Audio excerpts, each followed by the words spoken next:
حیوانیت کی سطح پر حضرت سلیمان علیہ السلام کے زمانہ حکومت 1013 تا 973 قبل مسیح میں بحر کلزم کی مشرقی شاخ کے کنارے ایلات کے مقام پر یہودیوں کی آبادی تھی۔ انہوں نے قانون سبت کی خلاف ورزی کی۔ ان کی شریعت میں سبت سنیچر کے دن معاشی سرگرمیاں ممنوع تھیں، مگر وہ اس دن مچھلی کا شکار کرنے لگے۔ سنیچر کے دن مچھلیاں کثرت سے دریا میں آتی تھیں اور بقیہ دنوں میں پانی کے نیچے چلی جاتی تھیں۔ یہود نے یہ شرعی تدبیر کی کہ دریا کے کنارے گڑھے بنائے۔ وہ دریا کا پانی کاٹ کر گڑھے میں ملا دیتے۔ سنیچر کے دن جب مچھلیاں گڑھے سے آ جاتیں تو وہ نکلنے کا راستہ بند کر دیتے۔ اگلے دن اتوار کو وہ ان مچھلیوں کو پکڑ لیتے۔ یہ تدبیر وہ اس لیے کرتے تھے تاکہ ان پر یہ بات صادق نہ آئے کہ وہ سبت کے دن شکار کرتے ہیں۔ دین کے نام پر یہ بے دینی اللہ کو اتنی زیادہ ناپسند ہوئی کہ ان پر اللہ کی لعنت ہوئی۔ وہ بندر اور سور بنا دیے گئے۔ عملاً یہی حالت اگرچہ پوری قوم یہود کی تھی، تاہم ایک خاص مقام کے یہودیوں کے باطن کو غالباً ظاہری طور پر مجسم کر دیا گیا تاکہ دوسروں کے لیے عبرت ہو۔ بندر اور سور بنانے سے کیا مراد ہے؟ اس بارے میں مفسرین کی دو رائے ہیں۔ اکثریت نے ظاہر الفاظ پر قیاس کرتے ہوئے یہ مراد لیا ہے کہ مذکورہ گروہ حقیقی معنوں میں بندر اور سور بنا دیے گئے۔ جہاں تک حدیث کا تعلق ہے، اس سے کوئی واضح بات ثابت نہیں۔ حدیث میں صرف اتنا ہے کہ آپ سے پوچھا گیا کہ موجودہ بندر اور سور کیا قدیم مسخ شدہ اقوام کی نسلیں ہیں؟ آپ نے فرمایا نہیں، یہ حیوانات ہمیشہ سے اسی طرح ہیں۔ مجاہد کا یہ قول نقل کیا گیا ہے کہ وہ بندر کی صورت میں تبدیل نہیں کیے گئے، بلکہ ان کے دل مسخ کر دیے گئے۔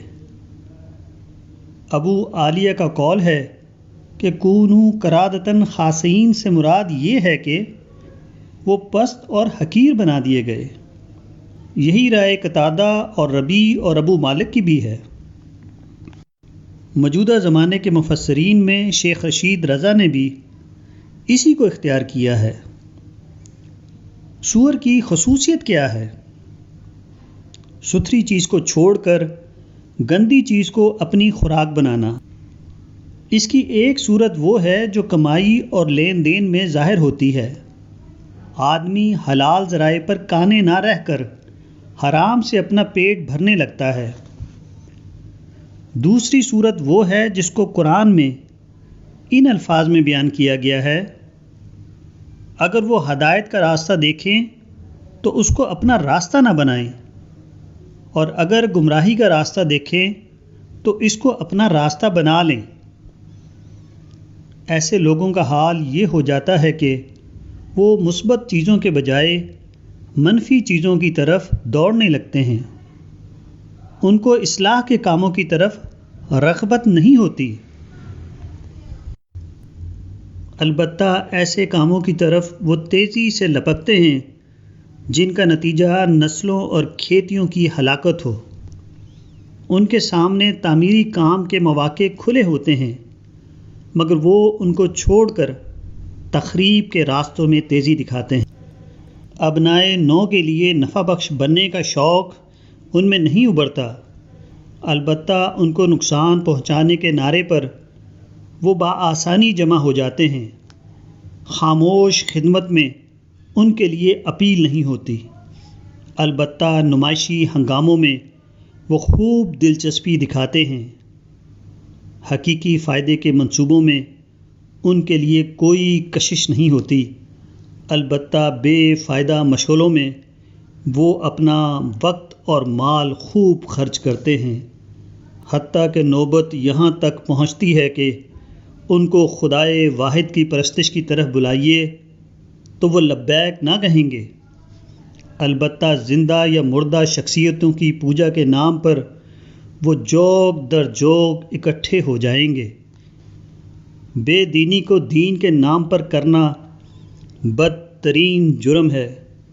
اس کا نتیجہ یہ ہوتا ہے کہ دھیرے دھیرے آدمی کے اندر سے صحیح اور غلط کا فرق مٹ جاتا ہے، وہ ایک بے حس انسان بن جاتا ہے، دین اور بے دینی دونوں اس کو یکساں دکھائی دینے لگتے ہیں، وہ انسانیت کی سطح سے گر کر حیوانیت کی سطح پر آ جاتا ہے، حتیٰ کہ وہ نوبت آتی ہے جب کہ اس میں بندر اور سور کی اخلاقیات پیدا ہو جاتی ہیں۔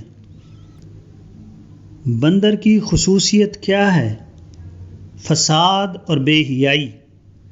کسی مکان میں بندروں کا غول داخل ہو جائے تو وہ فوراً بے معنی اچھل کود اور توڑ پھوڑ شروع کر دے گا۔ ایسا ہی کچھ حال اس قوم کا ہو جاتا ہے، وہ زبان سے خدا کا انکار نہیں کرتی، تاہم عملاً وہ خدا کی زمین پر اس طرح رہنے لگتی ہے جیسے اس زمین کا کوئی مالک نہیں ہے، جیسے نہ کبھی خدا سے اس کا سامنا ہونا ہے اور نہ اپنے کیے کا حساب دینا ہے۔